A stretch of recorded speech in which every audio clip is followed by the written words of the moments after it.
Hey everybody, welcome into Watch Me Wednesday, episode number 75.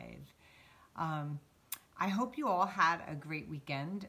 It was Easter weekend and Passover for some of you as well. I actually slipped away and went to visit my son in Texas. So hi everybody, welcome in. We got to visit with him for a few days, so it was really nice. We had a great time on Saturday, and then Easter Sunday he cooked for us, and he made some awesome steaks, which was great. So hey Denise, hi Jean. So I hope you all had a great Easter, and we're now getting back into the week, and I feel like even though it's midweek, I feel like I'm just getting back. Yesterday I felt like it was Monday yesterday.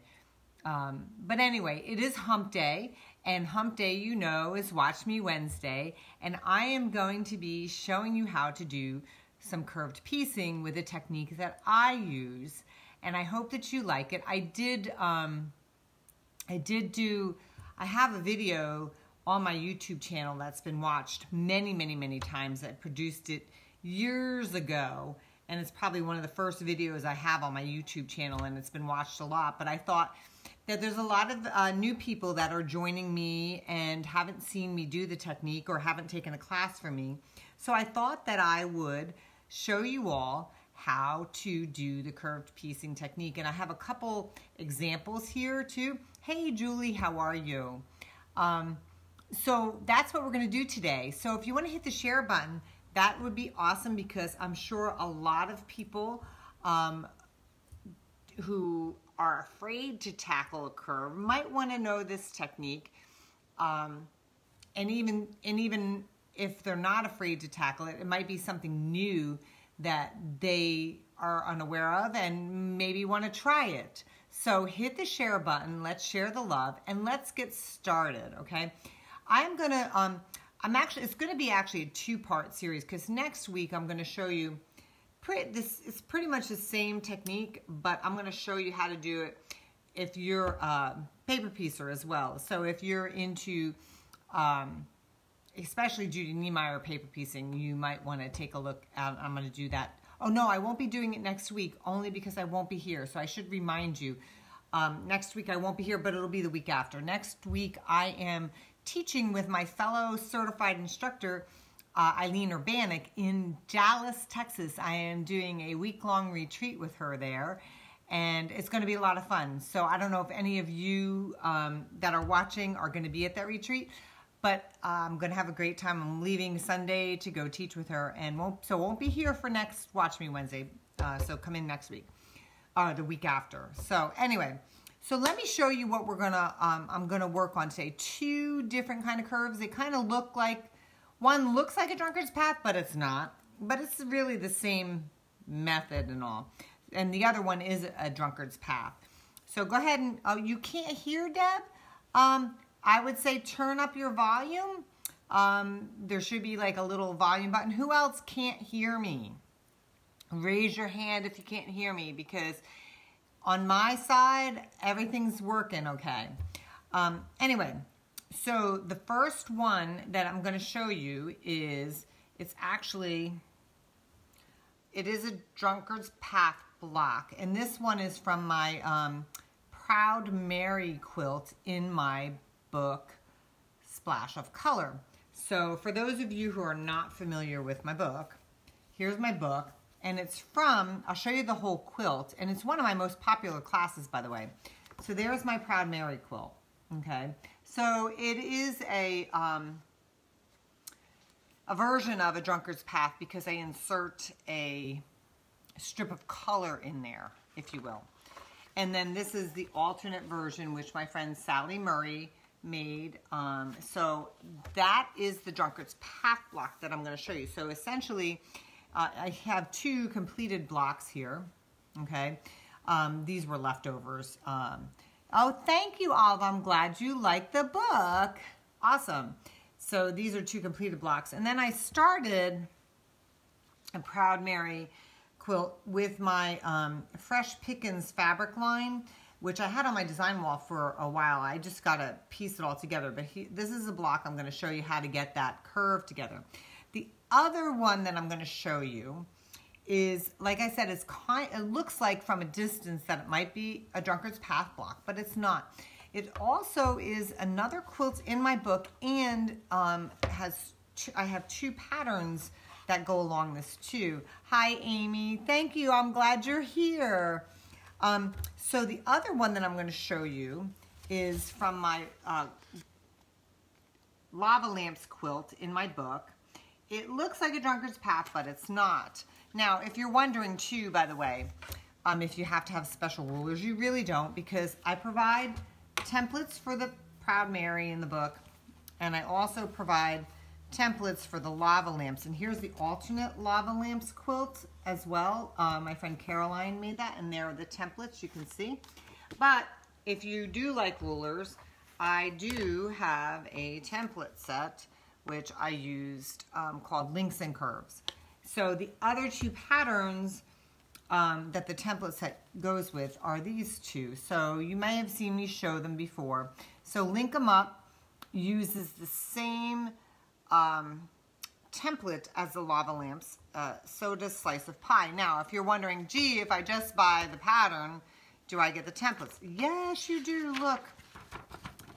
Templates in Slice of Pie. And so you can make your own, you know, out of template plastic if you want. So I don't, you know, having the rulers is kind of a nice thing, but you don't need to have them. And there's the Link 'em Up. So you get those included in the patterns too. So I'm going to show you what to do with those. So here's one of them all joined, and see how it's different from the Drunkard's Path. It's totally different because it's more a triangular shape and this is a square shape. So they do go together a little differently. I'll show you here. I'll show you a couple examples. They look kind of like a piece of pie, right? And this one was done in my Fresh Pickins collection. I did a whole bunch of samples. It works. I'll tell you what, these curves work out really well with batiks. They're nice and smooth. This one was done in my Fresh Catch collection. Here are two more I'll show you just because they're so pretty. Actually, there's 4 more, but anyway. So this is the Links and Curves template set. So I'm going to show you 2 examples here, okay? And what you need, so you really need to share now, so hit the share button so other people can see. What you need is not only your pieces that you're going to join together, but the only other tools you really need are the glue pen or glue marker. And the reason we use this is great for fabric to fabric. So you're going to use that. Purple Thang. And what I like to tell you about a Purple Thang, if you've never heard of a Purple Thang, it's just a cheap little tool. The little square at the top is exactly a 1/4 inch, so you can always check your seam allowances with that, which is kind of cool. You can use it as a stiletto if you use it this way, but I'm going to be using it this way. There's a little, I don't know if you could see there, it's a flat surface, and that's going to help me keep any puckers or pleats out of the way of the needle when I'm putting the curve through. And then the other thing that I use is you need 2 pins, and these are what I use, and I've talked about these before. These are my very fine, long pins that I love to use. Oops, my elbow fell off. These go through your fabric like butter, and the finer the pin, the better. And the reason I use fine pins is because they don't cause distortion when you're matching up your seams, okay? So if you're wondering where you can get all these, of course, here's the shameless plug again. Yes, you can get them on my website. And I will put links for everything above me. As you know, I always do that afterwards.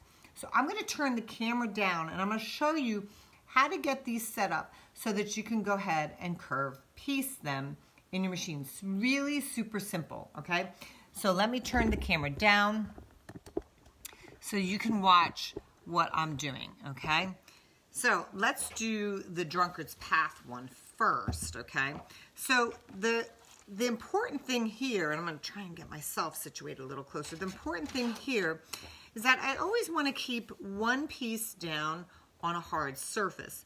So this piece is the frown, and then you're going to put, so this piece is the one that goes on top. Of course, this is a frown now, but turn that frown upside down and you've got a smile. So one of my students said that last week, but so I'll turn it your way so you can kind of see what I did. So there's the piece. This piece is going to stay on the hard surface, and then you're going to go right sides together and you're going to turn that frown upside down, okay? So now what I want to do is I want to take those 2 pins and get ones that aren't bent, because they do bend. So this straight edge here, I need to turn and I need to match the straight edge here, okay? And then what I'm going to do is I'm going to weave that pin in, and that's why I like these long pins, by the way, because you can weave them into the fabric.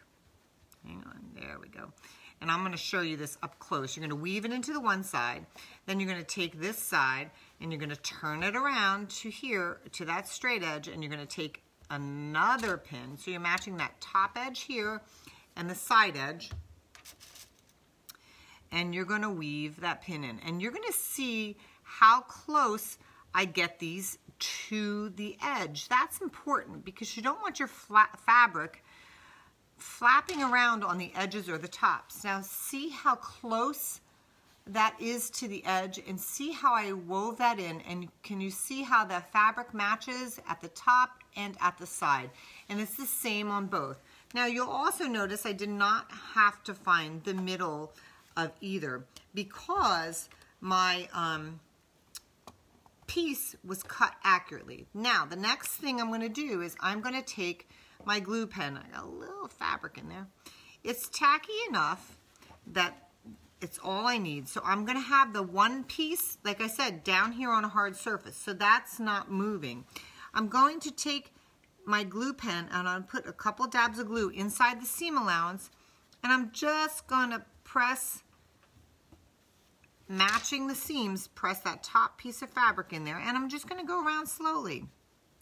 And I'm not pulling or tugging on that top piece, because remember, we have bias edges at this point in time, and if you pull this top piece here, you're going to end up with extra fabric by the time you get to the other side, and that would not be a good thing.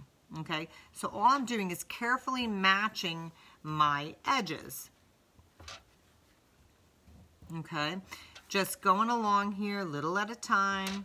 And the nice thing about the glue pen is that if for some reason something is off, you can simply, so I'm matching it here, you can simply just pull it up real easy. And you're avoiding putting pins in so that you don't have to take your pins out as you're going through your machine, and you don't have to worry about running over them either with your machine.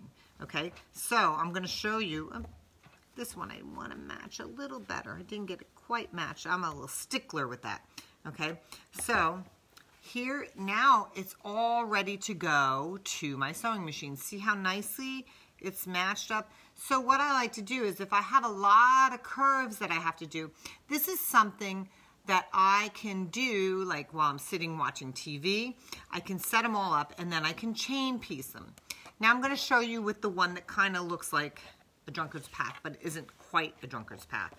So what I'm going to do, see this? I don't like all these threads. This has been hanging around for so long. I'm just going to trim. I don't like all the little threads hanging off.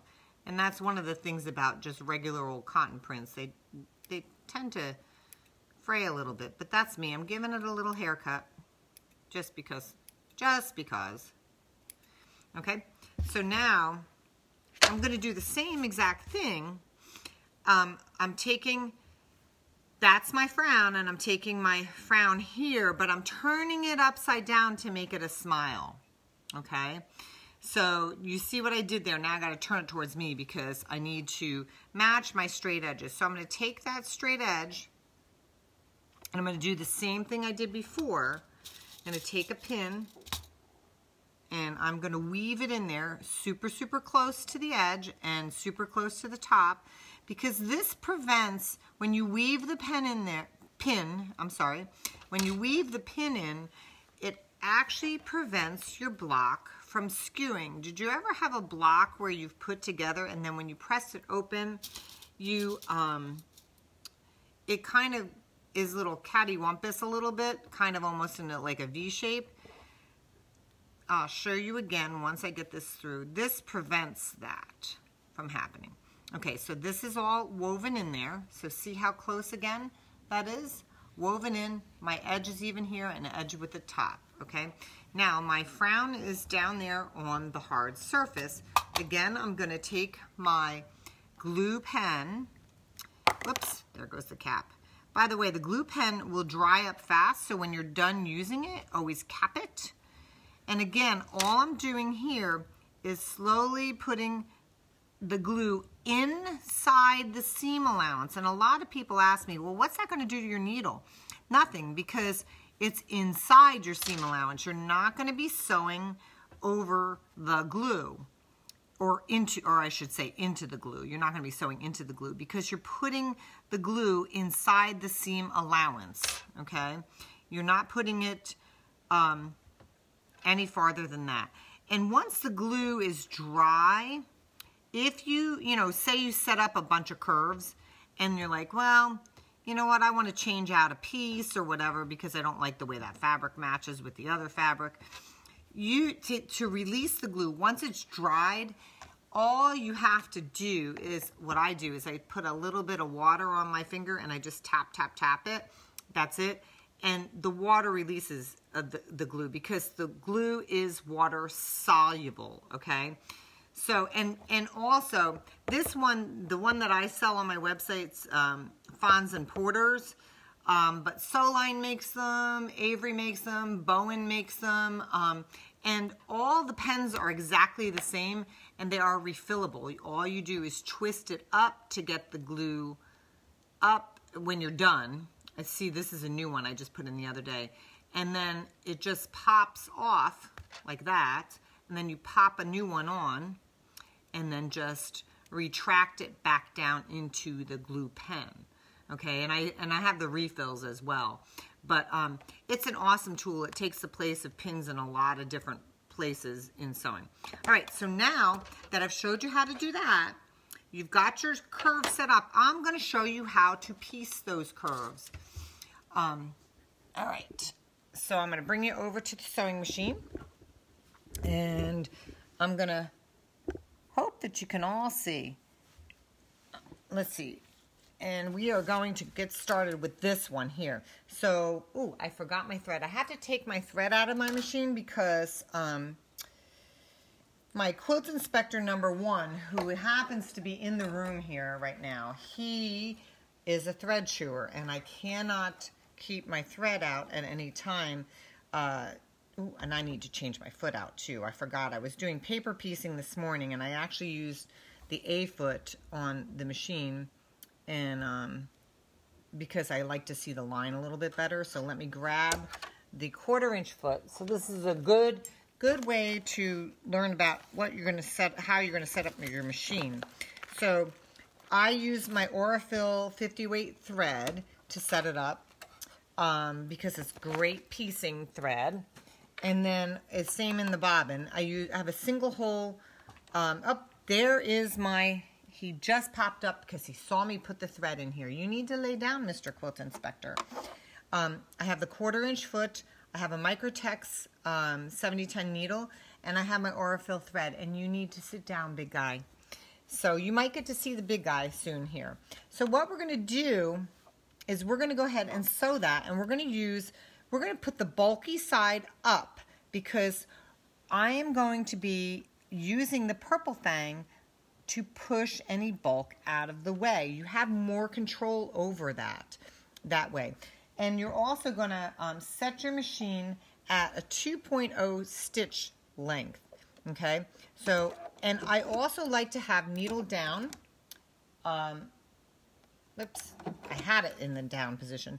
Okay, so I'm going to take a couple stitches first, and then I'm going to, before I get to that needle, I'm going to take that pin out.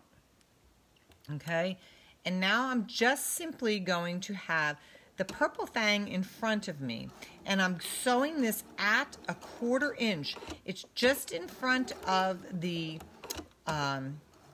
needle coming down, and I'm just keeping any bulk out of the way. And here's what I say to my students: slow and steady wins the race. One of the cool things about my Viking here is that if you can see, when the needle is down in, the presser foot lifts up ever so slightly, and you can get in there if you need to and smooth things out or twist things around if you need to. It's a great little feature. But you're just keeping it nice and smooth above here. Now, I used to be a garment maker, and, well, actually, I shouldn't say used to be. I still do on occasion. I still make clothing for myself because I do get some gratification out of this. But this is a great, if I had known about this in the early days of my garment making, I would have been setting in my sleeves this way, because I just think you have more control over those pleats and puckers that you might get. Remember, take your pin out before you get to it. You want to go over it. Now, here's the perfect example. If you have all your curves set up, you can just start chain sewing. So you feed the next one in, and then you just keep going. So if you have, 40 curves or whatnot to make, set them all up with your 2 pins and the glue pen, glue that seam, and then just set them all up and just start curve piecing. It is awesome. You can get them all done at one time, and it's a beautiful thing. It's just a beautiful thing. I love it. So, and it's super simple to do. And it's, then you don't have to worry about, once you're at the sewing machine, like adjusting, like if you're not using the glue or you're using pins, you don't have to worry about adjusting the curve at all, or for puckers and pleats, because you're holding it down with the purple Thang. You don't want to put your finger in there because that wouldn't be good. The purple Thang is just the right width. Okay, so now we're going to go ahead and cut that. I'm going to trim my threads. I'm going to pull the camera back a little bit, and my quilt inspector, let's see if he lets me. Okay, so my quilt inspector is over here laying down. So now, once you have, I'm going to trim this too, because as you know, I am a thread trimmer. Okay, so once you have it done, it's going to press towards that outside piece on both of these. So, and I don't have my iron set up today. It's over there, and it's actually on because I've been doing some paper piecing. But if you take a look, at this, and you can give it a little shot of Mary Ellen's, look at how smooth that curve is, right? Okay. So I see Judith is saying, if you glue pieces in prep, can you sew it on another day, or is it not a good idea? Oh gosh, Judith. So this glue will hold unless it gets wet. So you can set it all up like I showed you, and sew it in a couple weeks from now if you wanted to. So that's a great question, but that's exactly what I would do. So I'm going to turn the camera back up so you can see me again. Hi. So anyway, that's how you sew a curve. And yes, set them up. Go ahead. Watch a movie at night. If you've got, 30 curves you want to do, put your pins in, do your glue. Have a hard surface. That's key. Don't be gluing it when it's, up in the air, because you don't want to be pulling on that curve, because remember, it's all bias. So if you're setting it up, make sure you have a hard surface, like on your lap, or you're working at a table or something. It's going to be a lot easier and a lot more frustrating. This video, I will obviously, Linda, I make it look easy. It is easy, Linda. It is easy. This video will remain on my Facebook page, and yes, it will go into my YouTube channel. If you are not familiar with my YouTube channel, I'll put a link there too above me, and you can go subscribe to my YouTube channel. So every time a new video goes in there, which is every week, you'll get an email saying that there's a new video, okay? So that's how you do a curve. I will put links to everything I talked about in the video above my head when I'm done. Remember, I won't be here next week because I will be in Dallas teaching for the week at a retreat. I will be back next week, and I will show you how to do it if you're doing paper piecing, so there's paper on the back, and what to do in that case. So I hope you enjoyed this little tutorial, and you're welcome, guys. You're welcome. And if you liked it that much, hit the share button so your friends can see too. Otherwise, I will see you in 2 weeks. You guys have a great rest of your week. Happy Hump Day. Bye, guys. Happy quilting.